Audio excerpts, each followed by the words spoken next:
Welcome to Inspire Campfire, a podcast where ordinary people tell their stories of extraordinary adventure. These are campfire stories meant to inspire the rest of us to light the fire within, get outside, follow our dreams, and return to tell our own stories. Ready? Let's strike the match.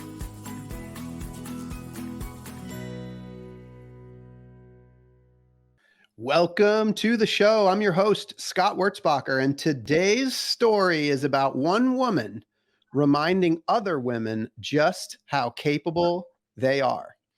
Around the same time that today's guest was born, George Megan was setting a world record as the first person to walk from the southernmost tip of South America to the northernmost point in Alaska. 35 years later, today's guest, Lucy Barnard, decided that she would be the first woman to complete that journey. She's talking to us today from Oaxaca, Mexico, which means she's already made it through the South American portion of her journey. Lucy, who is from Australia, started her walk of the length of the earth in February 2017 in Ushuaia, Argentina. She's already traveled almost 15,000 kilometers, averaging 45,000 to 65,000 steps per day, and she's worn out 15 pairs of shoes. She's walking with her friend and companion, an Australian cattle dog named Wombat.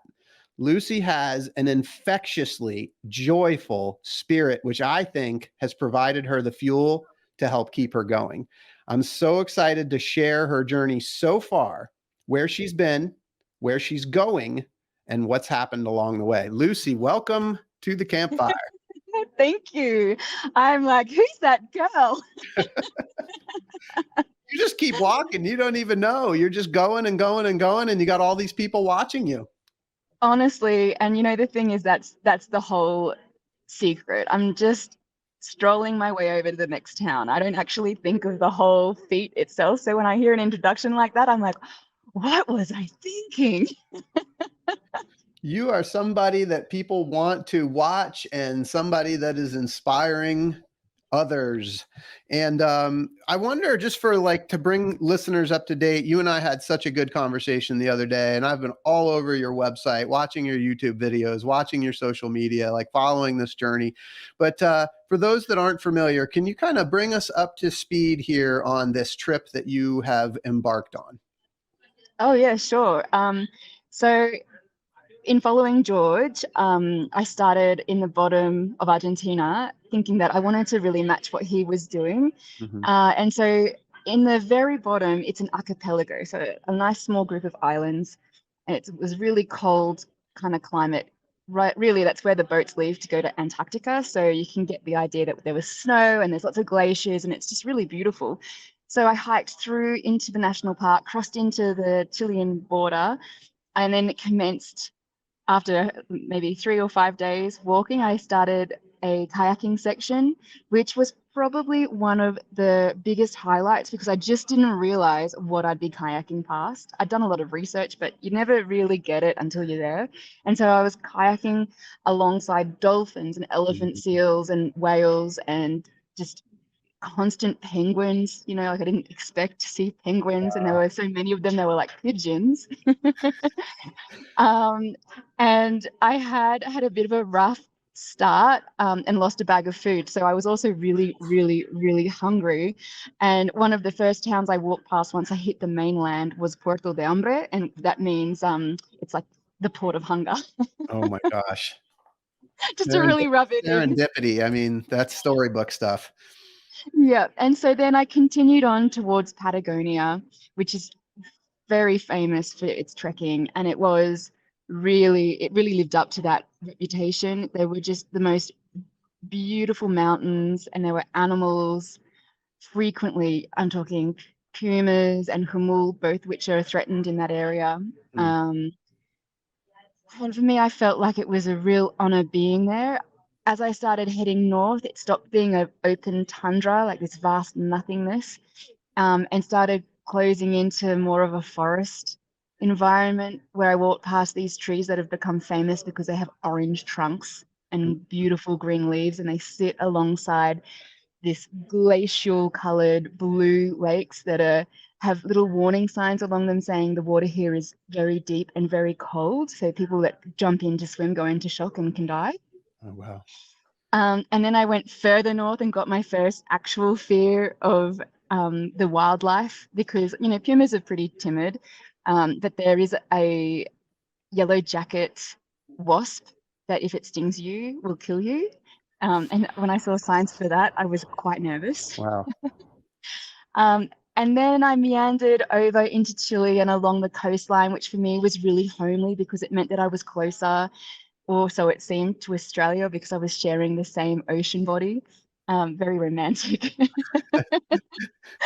Until I hit the desert, and that's where I really, really suffered. I mean, I had been learning along the way because I'd never done through hiking or long distance hiking before I started this journey.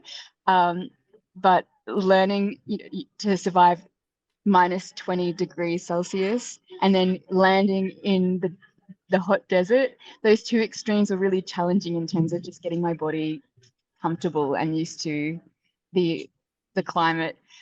But I was really relieved, and I remember describing passing into Peru and climbing up into the Andes as being cured from some form of strange deafness, because for the first time in a really long time, I could hear the wind again, and I could hear leaves rustling when there hadn't been any. And there was the most magical moment when I passed my first stream and I could just hear the water kind of sliding past me. And that feeling was something like gold for my soul. It was just beautiful. And from there on in, I was in the mountains, and the mountains are my favorite place. So I found the whole thing, despite all the sicknesses and injuries, really, really delightful. I would definitely hike through Peru and Ecuador again. And then since then, heading north, it's just been this really beautiful cultural exchange of learning different the different languages that exist through South and Central America, and being welcomed and embraced and really cared for by a constant stream of people as I continue north. Wow. So, okay. So that's pretty much all of South America and Central America at this point. Yes. Yeah. So I'm curious, you talked about, you know, extreme cold, extreme heat. You talked about running out of food, you know, all of that distance that you've covered and all of that different terrain. What are you carrying with you? How do you manage the preparedness for all of those different conditions? Well, there is a joke about Australian hikers, which is that we ute pack. And a ute in Australia is like a truck in the States. Yeah. So we just get the heaviest stuff that will last us a lifetime, that's good quality, and we fill it. So when I started, I weighed 60 kilos and my backpack was 30 kilos. Okay. I had everything with me. It was ridiculous. And, you know, it really led me to wanting to quit a few times until I kind of started watching YouTube videos or just learning, you know, I haven't used this.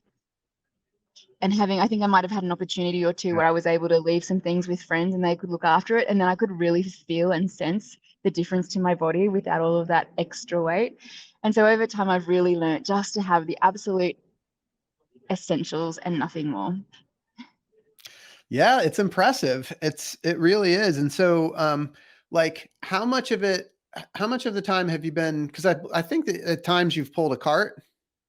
Yes. So that was in the desert because there were stretches of 10 days where I wouldn't be passing any towns. Yeah. And so I had to carry all of my water. So I had a bunch of water bladders and I would put those over the wheel of the back of the cart. This is like, imagine a bike that's lost its front wheel and then you attach the handlebars to your hips. Okay. That's pretty much what it is. And then down the spine of it, you can put a big bag or boxes or whatever you want. I had a waterproof bag, not that I needed it in the desert, you know, wishful thinking. Okay. So some of it you're backpacking, some of it you've got the cart. Yeah, just kind of. The most of it has been backpacking, because for me, I get more joy out of having a backpack on my back and having the freedom to go wherever I want to. Yeah. And also for security, to be able to disappear as quickly as I want if I'm in trouble. But the cart was only because I was in a remote place where logistically I couldn't come across food and water easily. Yeah. So, okay. So we're talking to you right now about halfway through this journey that you intend to make and will complete. It's an epic journey. I mean, it's 30,000 kilometers. I mean, everything that you just talked about, you just glossed over it, made it sound easy. There's so much I know that we're going to get into, that we're going to talk about, some of the highlights, some of the lowlights. But I'm really, really curious, before we even get there, I'd love to find out about the Lucy before this trip. Like, how did you develop and the adventure spirit that led you to be able to say yes to an adventure like this? Yeah, okay. Well, I think the first thing that's important is that my personality as a child was that I was a bit of a rat bag. We weren't allowed to watch TV at home. I was the kind of student in school that teachers either adored or dreaded, because I just was playful. I loved knowledge, but I watched the only thing that we were really allowed to watch at home were things like documentaries. So I'd always be contradicting the teachers and being like, well, actually, and they would just always be waiting for that moment with me. And I can see in hindsight how intolerable I could be. But basically a high energy kid. And somehow along the way, you know, we're taught as children to do things for the experience. Mhm. But somehow along the way, I went into the career trap and really felt obligated to pursue a career. And I hadn't had a holiday as an adult on my own, or with the groups of friends, because I was just so concerned about money. At home, I had a school student debt, so I had to pay that off. And one day I just thought, you know, I'm 30, I haven't been on a holiday. I think I'm gonna go and just do it. So I saved up, and I'd been a little bit fatigued from work as well. And I had hoped that maybe I'd go for a month leave and then be able to write in and say, you know, I'm submitting my resignation and I'm going to have a year off. Wow. Or at home, we can do this thing where you can defer your job for a year. Okay. If you're lucky. It's not like standard. Yeah. However, while I was away, I was in Argentina, which is actually where the idea came to me about walking the length of the earth. So I was in that same environment I was describing before, this tundra, where there are no landmarks for you to get a bearing of the distance. And so I was in a bus, and it just felt like I was driving for years and years and years, and I was never going to get to my destination. And surely to God, I could get there faster if I was walking.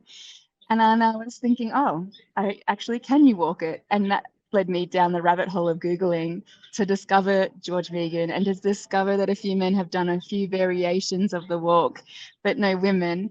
And I went home realizing that I couldn't afford to stay on my holiday, but just having this little idea in the background, kind of whispering to me every so often.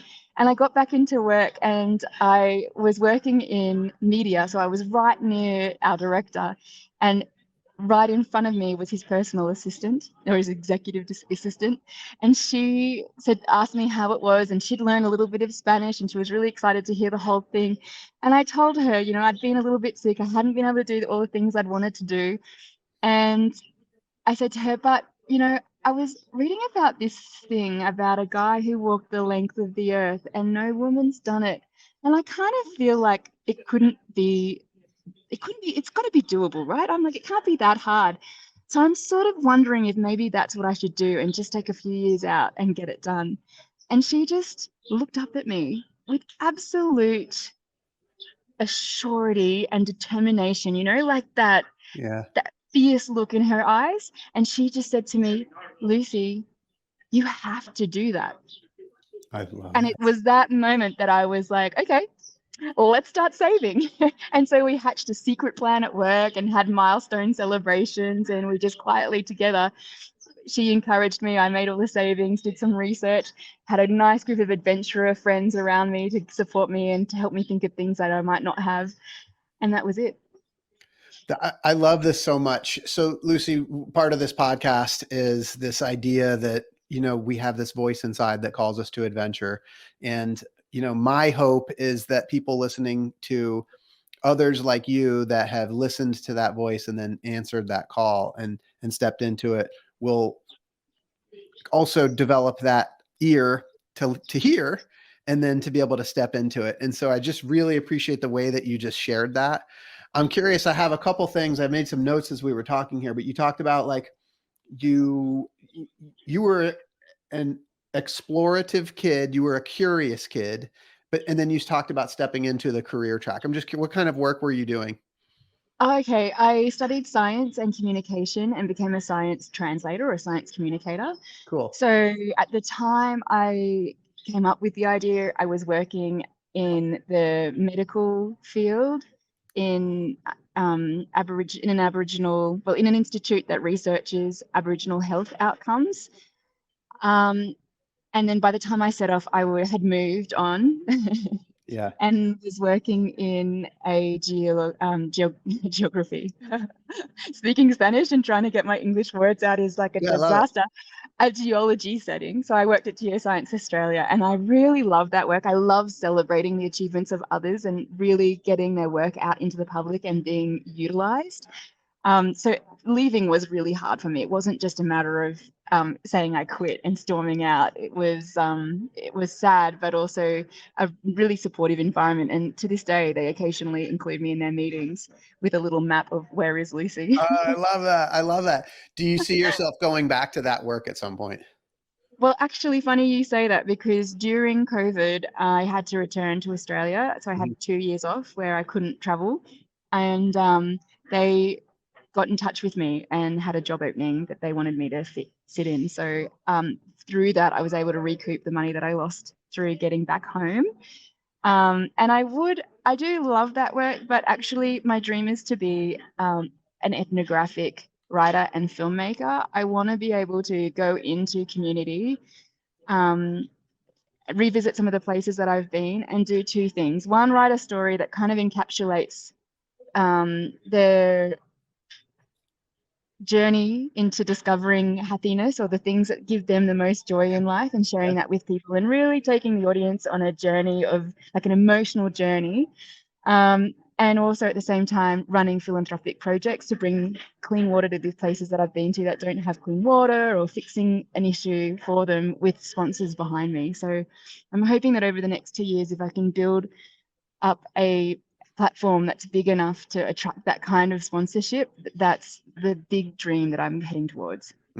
I love it. I love the pursuit of that. And I also just kind of look back to like the company that welcomed you back and continues to follow you and watch you. Like, no wonder, because I think people want to be surrounded by inspirational people like you that are out there doing this and doing it with that, like that smile right there. I mean, it's infectious. Your energy is so amazing. I have to give you like a red flag here because I mean, obviously, I really practice a positive mindset while I'm hiking because I'm alone Yeah. and it's very easy for you to fall into the pity party. And that's what leads to people wanting to quit what they're doing. But actually, when I came up with the idea, there were a lot of people who would ask me why, and not like as in, oh, that's interesting. Why would you like to do that? It was kind of more like a why. Why would you do that? Yes. So very, very toxic, negative. And it's kind of just like, so what if I give this a go and I quit and I fail? Does it really matter? Does it affect anyone? It'll be a great story. It'll be hilarious. And also it's just walking. Like, how hard can it be? Like, get off my back. But I was kind of sensitive, I was reformulating an identity, leaning towards more of the adventure world. I had a lot of male friends that I would go adventuring with and rock climbing with and all of that beforehand. But I'd never really been the person that initiated those ideas or those trips. So I was kind of vulnerable in the way that I was approaching it. And so I had to be very selective about who I told. And if anyone was ever negative, I just stopped talking to them about it completely because I knew that it was going to be too easy for me for it to be a phase. People love saying, oh, it was just her phase. I'm like, what's life for if it's not for phases? Yeah. Well, what's cool about this? Like you talked about I heard you say the idea kept whispering, but when you shared it with your coworker that looked at you like very seriously and said, Lucy, you have to do this. That seems like that was the moment.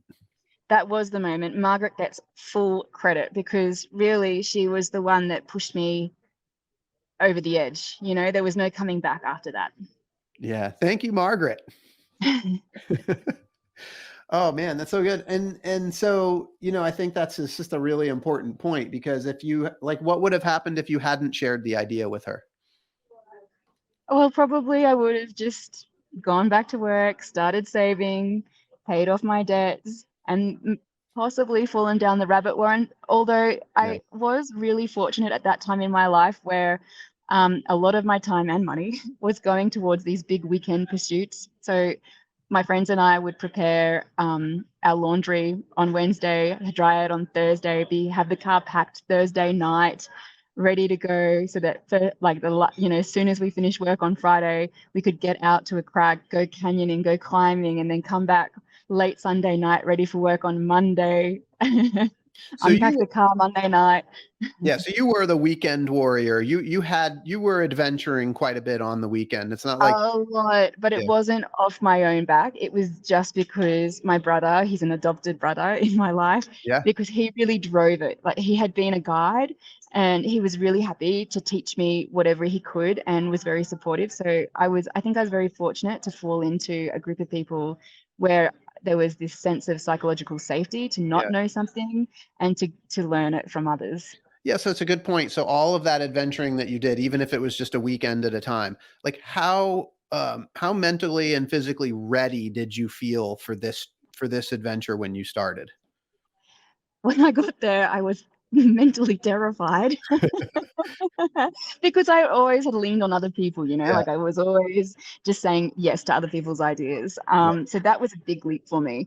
But physically, I was competing in cycling races. I was rock climbing almost every night. And then on the weekends, I was running 5K in the morning after going to the gym and doing weight sessions.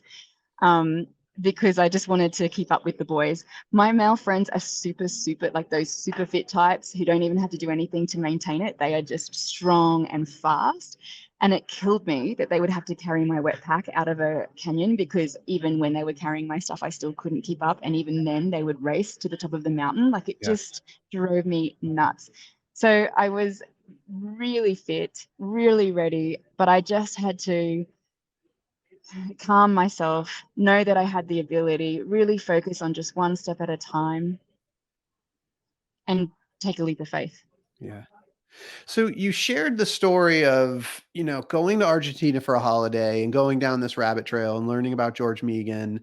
And I get that. But I'm wondering if there was something like even deeper than that triggered, because you could have adventured in a lot of different ways, but this is what you chose. And I'm just wondering if there was something kind of that triggered this particular adventure that you talked about, that whisper, like what Yeah, was it that's fueling that I, whisper?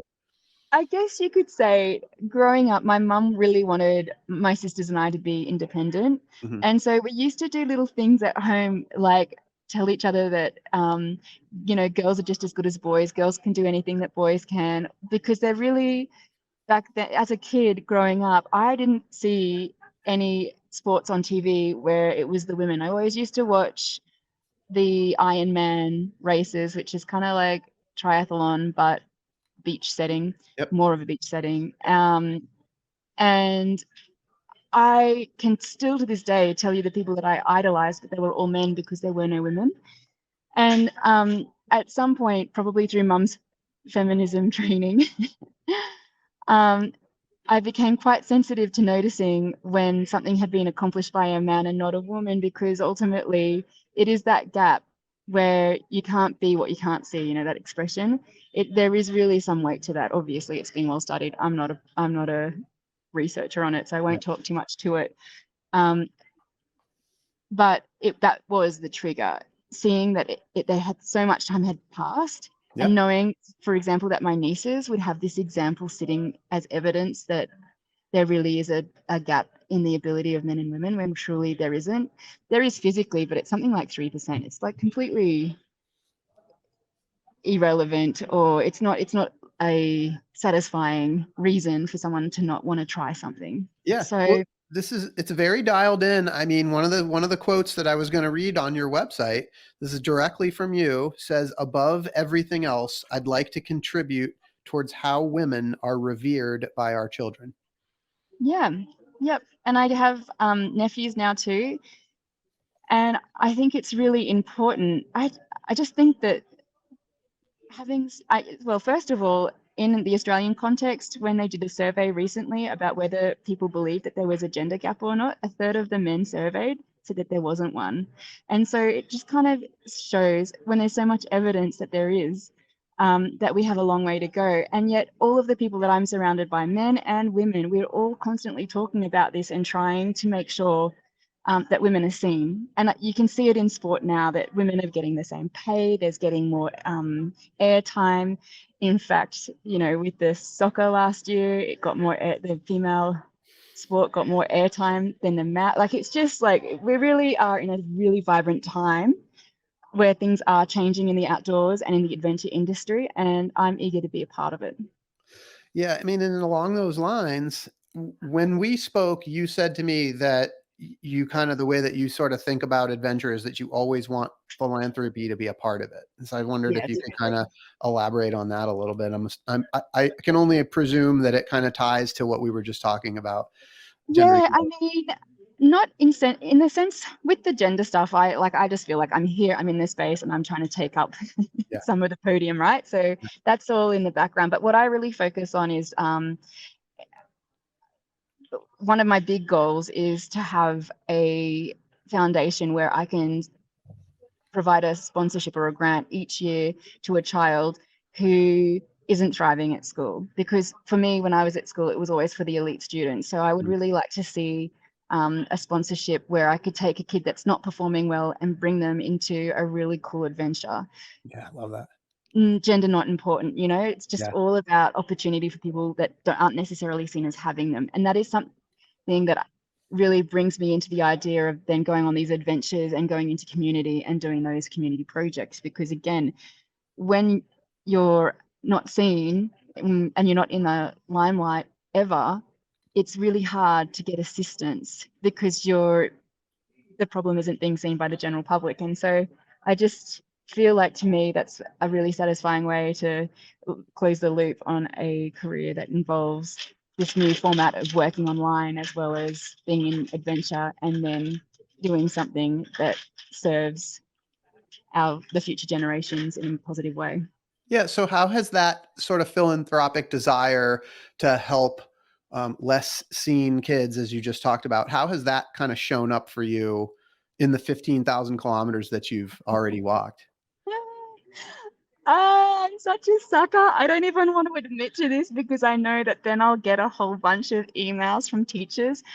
But I do attend, I'm not going to name them, but I attend certain online forums where I present to children at schools and answer their questions and talk about all of the things that I'm getting up to. And I just, for example, wrote 40 emails to all these little school children that wrote me emails last week. And I really do try and keep engaged with them. But that's not where, for me, it's not all about kids, you know. Like, I also, when someone doesn't know how to go hiking, or when someone writes to me because they're thinking about doing something but they're not sure where to start, I always try my very best to give them some time, because I know that for me, I needed Margaret, and I think everyone needs a Margaret when they're doing something that's outside of their scope of normal. Yeah. You're a people person. Yeah, totally. You like to be with people. You like interacting with people. But I wanted to get into some of the highlights of your trip, and I feel like this is a good time to talk about your experience in the desert. Oh my gosh. Because Yeah. another quote from your website, you were in the desert, and well, I'll just read what your post said. The solitude became apocalyptic. So desperate I became for human contact, I began drawing out conversations in a way that brushed against lunacy, just so I could spend more time with people. And I I just was so really want to desperate. talk with you about that.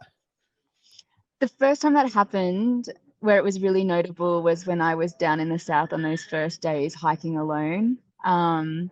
But then it was very, very obvious in the desert. And back then I didn't know, like, I hadn't worked out the limit of my phone and what I could, if I could listen to podcasts or books like I do now. I listen to them all of the time, so I don't really suffer from loneliness anymore.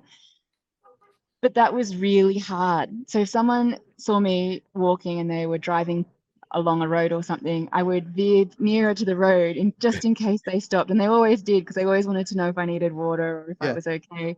And I couldn't, the big part of this too is that I have these interchanges, but I couldn't speak Spanish either. Like all of the Spanish that I've learned is just along the way on the street.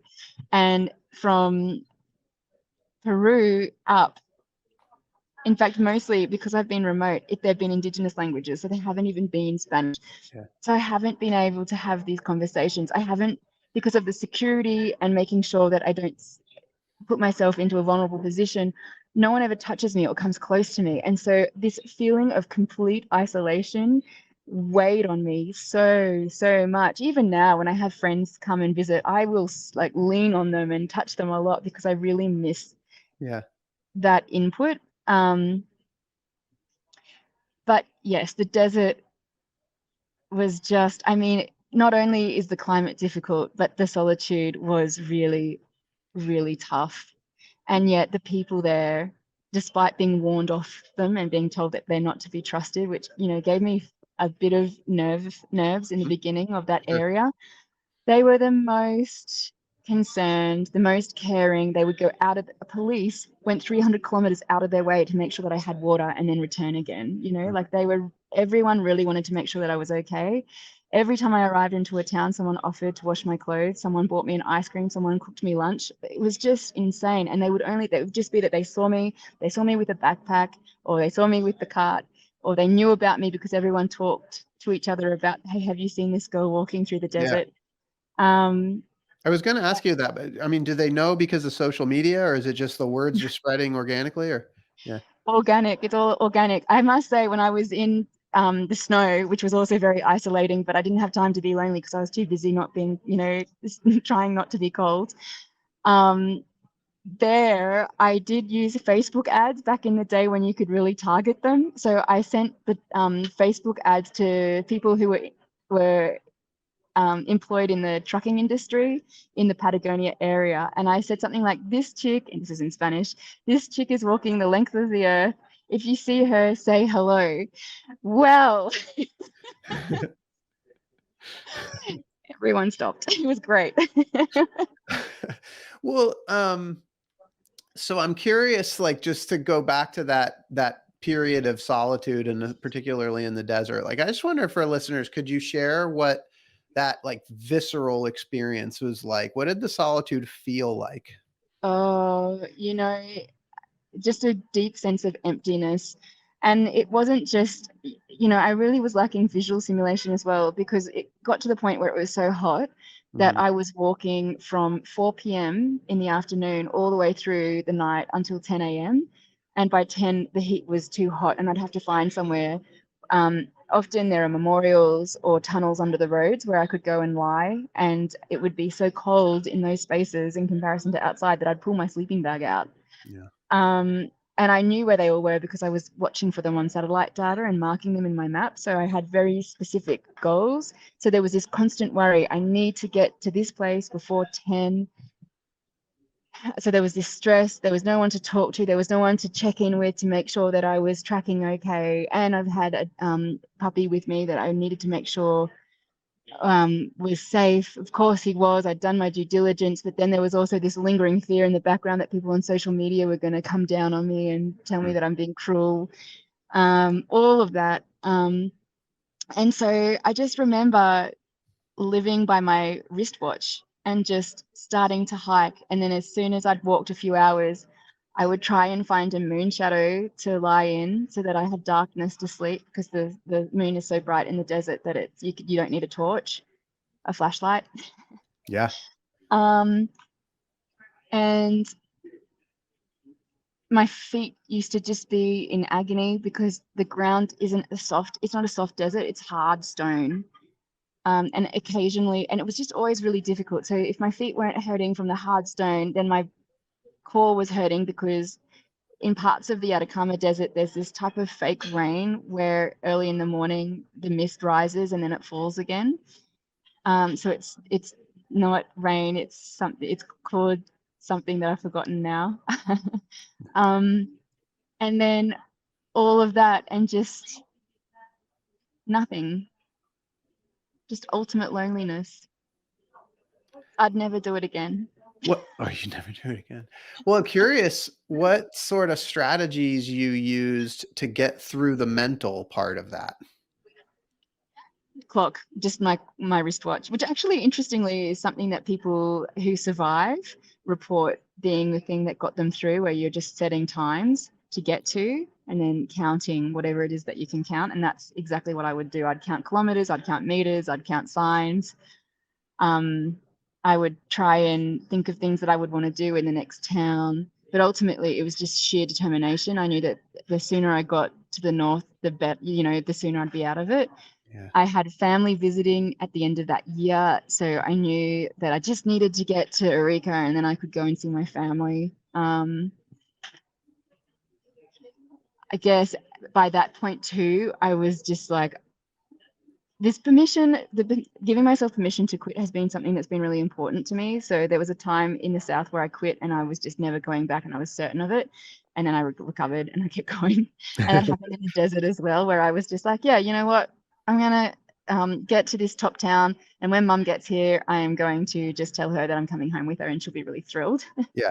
But then time heals all wounds. And we had a great holiday, and I was like, I'm all right. I'll keep going, see how I go. And if I want to quit, I'll just walk to the airport in Lima, Peru, and fly home from there. Well, I love that you brought this up, because one of the things that we talked about the other day was just like hiker culture in general, and just kind of this idea of like other people's expectations about what's appropriate ways to hike, right? And what's okay and what's not. And you have like a really I feel like a very free and inspiring sort of philosophy on it. So I just wonder if you could kind of touch on that a little bit. Yeah, I think that recently I've been looking more and more on YouTube as I'm trying to learn to grow my own channel. And I have seen comments on pages about what qualifies someone to being able to claim that they've hiked a trail. And for a layman or someone who isn't really deep into the through hiking world, to say I've walked the PCT or I've through hiked the PCT doesn't come with rules. It's like if you're in the Antarctica world, which one day I'm hoping to be a part of a project that we're planning for the future, where if you're unsupported, it means you have maps, but you don't use any trails, you don't use the road. No one calls you, you don't speak to anyone outside of the team during the expedition, you don't use dogs, you ski the whole thing, you don't use, like, everything that you do is self-supported. And if there's any contact from the outside world, you're disqualified, right? So it's like absolutely finessed, and there's a rule, and going into that environment that if you use the word unsupported, that's what it means. Got it. So I think though that because hiking is so popular, if you use the word through, I've through hiked the states, I went along the Appalachian Trail, but you didn't quite do the whole trail, but you might have done a variation. Or if there was a bushfire and you had to skip that section, sometimes that's okay and it's still counted, but sometimes it's not. Or if you're hiking along a road, I mean, if I could skip the road sections, obviously I'm doing a world record, so I can't. But if I could, I would hope that I would, right?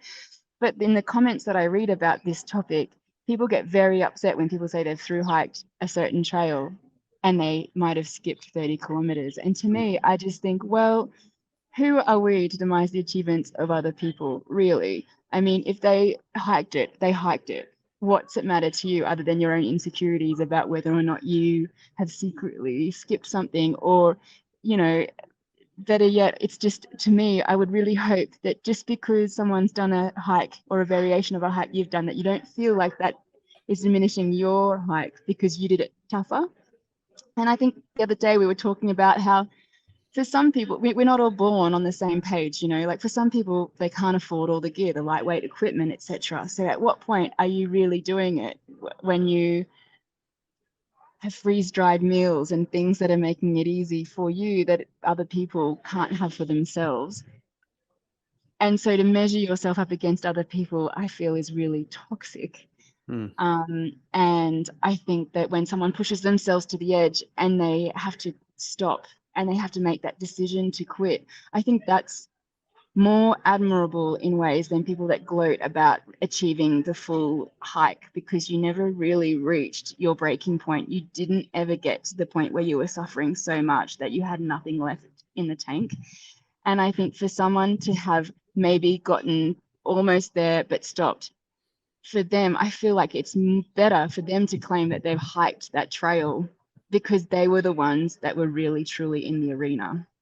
I love that. And I really appreciate it, especially the other day. And you just repeated it now, but like you talked about like how it's almost more admirable for a person that gets to their breaking point rather than the person that's able to just go all the way through without actually finding out what their breaking point is.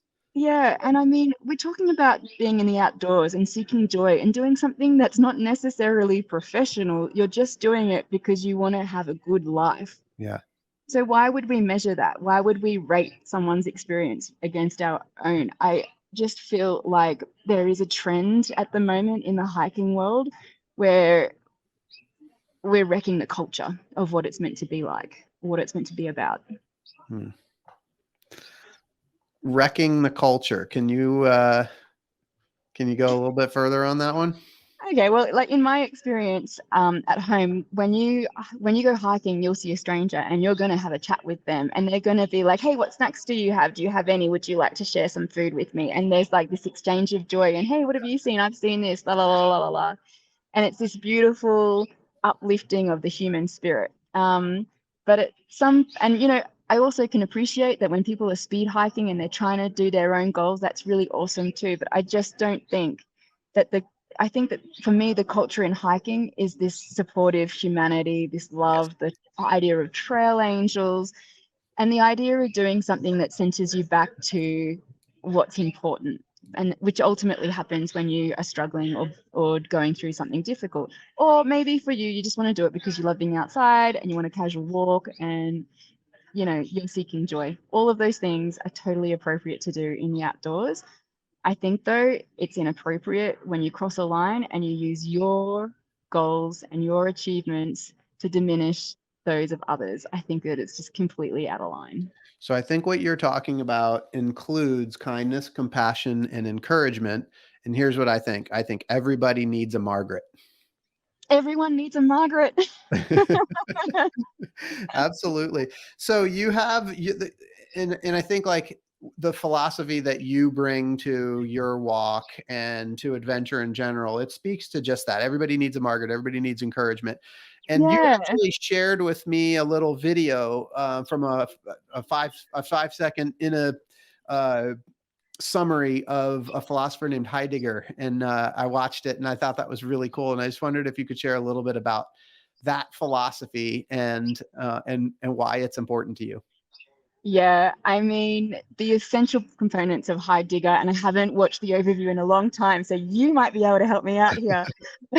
But essentially, it's about having a finite amount of time on this planet and accepting and acknowledging that you are going to die. So live your life the way that you want to, because anyone that criticizes you was never on your team in the first place. They're not your people.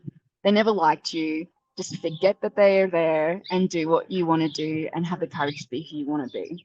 And for me, I have grown up with that kind of philosophy within my family, and I would hope that I have the courage to pursue the things that I want to be doing the most. And I would hope that of the future generation as well. Yeah, I think one of the big things that I got from that summary was, to strive for authenticity. And, even authenticity, it's like sometimes we do have to, sometimes I feel like that I have to strive for authenticity because of the culture that we're in. It sometimes is work to like draw it out, but like once you find your unique self, it's, Yeah. that's what it's about. Not to mention that social media has completely ruined the word authenticity. Like if you have to hashtag authenticity in a post, you're faking it. It's usually like I put this half naked photo up of myself because I wanted to have the bravery to be proud of my body. But like you never really see anyone doing that who isn't like babelicious. or it's just, it's really contrived posting this idea that there is never an imperfect part of your life when really it's more imperfect than not. Anyway, that word just grates me. I gotcha. Well, I don't think we can have a conversation together that we're going to share with listeners without a little bit of discussion about your buddy Wombat. Yes. So you did go through the desert. You experienced a great deal of solitude, but you did have a companion with you. Can you tell us about Wombat? Yeah, okay, cool. So, firstly, 4 people start this expedition every year.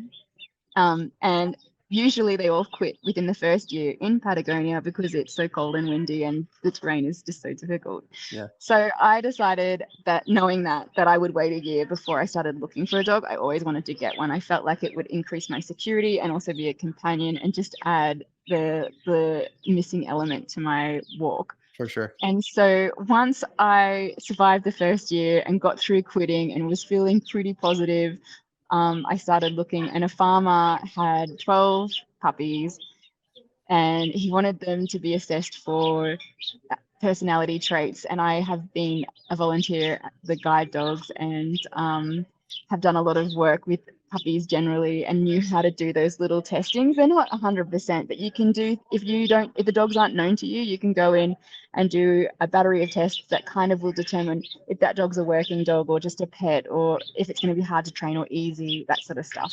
So I did that for them, and in return they gave me a puppy. And then I had the foolish mistake of having an election on Facebook to come up with a name for him, which caused a lot of fighting. But we ended up with Wombat. I love it.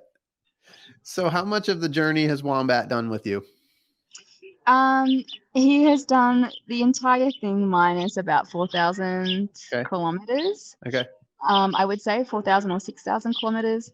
And he does really well. It means that I have to carry extra stuff. Sometimes he has a backpack, but he's never really carrying that much. So all his paperwork, I share food with him. I carry a first aid kit for him. All of that stuff comes along with me. And it's totally, totally worth it. Yeah, well, I can't wait to share some photos of you and Wombat together on the show notes for people to be able to see you guys. What a sight to see. Y'all walking all through South America and now in Mexico. Where are you going from here? Right. So this plan always changes because I've noticed one thing that is consistent about this walk is I make a plan and then it is ruined on pretty much the first day. However, I am about to continue north on the Northern Trans-Mexico track, which is a bikepacking track that you can learn about on bikepacking.com. It's really awesome. The website, great for adventure ideas. Cool. And then I will leave it early and head towards New Mexico because that trail goes to Baja California and I can't cross water crossings unless it's necessary. Like the way that I started on the island, I had to get to the mainland. Okay. And so I'm thinking that I'll land in New Mexico and then head north from there towards Banff in Canada. Oh, nice. However, summers are quickly approaching and I don't know quite how I'm going to manage that, but it's a problem for later. Okay, but you're going. You're just checking away. So for listeners, how can people sort of follow your journey and find out more about you, and how can people support you? Oh, yeah, okay. Well, I mean, I think the biggest thing right now is that I'm really trying to grow the platform for when I want to move into these bigger projects later down the line. And so I guess talking about it and following on Instagram or YouTube would be really handy. My brand is Tangles and Tail, which is talking about my messy hair and the dog tail that I have. So Tangles and Tail. Nice. Or Lucy Barnard on YouTube. So I think that way is really helpful. If you are full of cash and you want to provide 5 or 10 Australian dollars a month, so that's like half in the US, then I have a Patreon and that gives access to behind the scene content on Instagram. Otherwise, if you know of a big fat company that would like to buy a bridge for a community that doesn't have one, or anything really. I mean, I'm always picking up tips and I'm always getting nice emails from people who, you know, shed light on something that I have been missing for a long time. And actually, that's one reason I'm looking forward so much to getting to the States, because I'm going to start learning how to actually hike in a way that's probably easier on the body. Better late than never. So, Lucy, you have an incredibly inspiring story. This is a big undertaking. You are halfway through. You've got a long way to go. And I'm just curious for people that are listening to this that are really inspired by your story, but maybe can't imagine them taking on such a big challenge. Mhm. For many, that thought might be like way too overwhelming or intimidating. And I'm just wondering, like, what encouragement would you have for those people that would like to adventure, but maybe aren't ready for a 30,000-kilometer trek? Why not? No, I would say set yourself up for success, like do something that you know you can do. Or if you want something that's really challenging and scary, then do it with someone who has the capability of doing it, or sign up to with a guide or something along those lines. But ultimately, with this hike, and I think this is probably true for many people that goal set, I'm never thinking about the end game. I'm always just looking a week ahead. And that is the way that I've gotten from one place to the next. And I think also, if it's something you've never done before and you're concerned about judgment, then as we were saying before, don't talk to the anti-Margarets, talk to the Margarets. Like, Talk to be the really market. careful with who you tell, because for me, I was quite surprised with who really took to it and who didn't. But be prepared for it, and just ultimately, if you fail, it makes for the best story anyway. So just see how you go. Yeah. And, I want to just touch on what you just said, because you said like you're really only thinking a week at a time. Yeah, And I think that's really helpful. Actually reminded me of what you said in the desert. You did the same thing in the desert, and you were doing like minutes at a time or 10 minutes yeah, at a time. Like you were just chunking time. yeah. Manageable chunks. I mean, Yeah. obviously, when I'm walking somewhere beautiful, it's really easy to glide through. But when it's tough, yeah, it's really hard to break your brain away from the toughness of it. So for me, at least, counting it out is the best way. It's a great share. So along the lines of this being such an epic journey, obviously Hollywood's going to make a movie about you at some point. And when they do, I want to know who's going to be the actor or actress that's going to play you in your movie. Well, because we were talking about this Yep. before, and I was telling you that I don't know any famous people at all. I had a meeting in the hostel last night about this exact topic. And beyond saying that, I really would hope that if a movie was, because to me, I'm like, who would make a movie about it? How boring. Were but if someone wanted to go down that lines, one, I would really hope that the content wasn't sexualized. It was done Hmm. by someone that had enough talent to just be humorous and playful and feminine and fine. Like, Yeah. that would, to me, would be really awesome. And I think the general idea from last night was that, is it Emma Stone? Is Emma she? Stone. Okay. Yeah. I think she's like see, this is the thing, I just don't watch TV or anything, but I think she's like a really playful, fun, For sure. hopefully not too crazy Yep. person. I think it's a great choice. Emma Stone. I love it. Great. Lucy, what's the movie going to be called? Well, hopefully I survive and it's not a tragic title. But I think something along the lines of Walking North, or for some of the comments at the beginning, it'd be nice to have a title like I Am Not Lost. Oh, Um, yeah. because there were a lot of people. I can't believe people love to mother shame like this, but there were some people that commented to my mum when I started that they wondered what I was running away from, as though doing something for the joy or doing it just for the experience wasn't an acceptable answer to the why question. So Yeah. I like that one too. I Am Not Lost. I love that. Starring Emma Stone. It's going to be a great movie. I'm definitely going to go see it. Lucy, your energy is so awesome. Best of luck on the rest of the journey. I know I'll be checking in with you, and can't wait to see when you get to the northernmost tip in Alaska. Remind me the name of the town that you're headed to in Alaska. So I'm heading to Utqiagvik. When George got there, George writes to me, by the way, whenever I post a vlog. He gives Oh, me a how letter, and cool. yeah, he's like, I can't believe you can do it these days. It's just so impressive. And I'm like, you didn't have GPS. Are you kidding me? How cool that is. I Yeah, mean, it's really. I got it. Like, you just brought that up before we go. Like, I want to, what is that like for you to be able to communicate with him? I mean, he's It is kind of the so inspiration for that. cool. Like, I really hope that when I reach Utqiagvik, which was known as Barrow when he completed it, Okay. I hope that he can be there for the finish, because I How think that would cool. just complete the circle.